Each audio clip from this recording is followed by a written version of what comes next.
Hello friends, എല്ലാവർക്കും എൻ്റെ മറ്റൊരു വീഡിയോയിലേക്ക് സ്വാഗതം. ഇന്ന് എൻ്റെ തക്കാളി ചെടിയിലെ ചെറിയൊരു വിളവെടുപ്പ് വീഡിയോ ആണ്. ഇത് ഞാൻ പഴുത്ത തക്കാളി അരിയൊക്കെ നട്ട് കിളിർപ്പിച്ചിരിക്കുന്നതാണ്. ഇനി ഇതിൻ്റെ തൈ മാറ്റി നടും. പിന്നെ ഇത് ഞാൻ തക്കാളി ചെടിയിലെ സക്കർ നട്ട് കിളിർപ്പിച്ചതാണ്. നിറയെ പൂവൊക്കെ വന്ന് നിൽപ്പുണ്ട്, നല്ല ആരോഗ്യവുമുണ്ട്. ഇത് ഞാൻ സക്കർ മുറിച്ചെടുത്ത് വേര് വരാൻ വേണ്ടി നട്ട് വെച്ചിരിക്കുന്നതാണ്.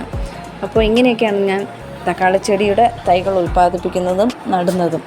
ഇങ്ങനെ ചെടിയിൽ നിൽക്കുന്ന കായകൾ കണ്ടില്ലേ, എല്ലാം പഴുത്തു തുടങ്ങിയിട്ടുണ്ട്. അപ്പോൾ അതൊക്കെ ഇങ്ങനെ പറിച്ചെടുത്താലോ. ഇതിങ്ങനെ നട്ട് വളർത്തി പറിച്ചെടുക്കുന്നതിൻ്റെ ഒരു സന്തോഷം ഒന്ന് വേറെ തന്നെയാണ്.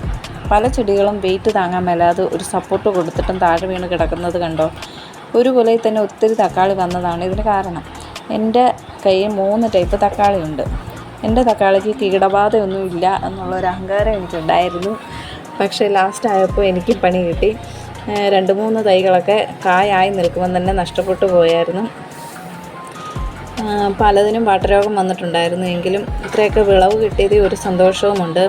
എൻ്റെ വീഡിയോ കാണുന്ന ആളുകൾ ഒരു തക്കാളി ചെടിയെങ്കിലും ഈ രീതിയിൽ നട്ടുപിടിപ്പിക്കാൻ ഒന്ന് ശ്രദ്ധിക്കുമല്ലോ. ചിലതെല്ലാം ഇല കട്ട് ചെയ്ത് ഞാൻ മുട്ടയാക്കി നിർത്തിയിരിക്കുകയാണ്.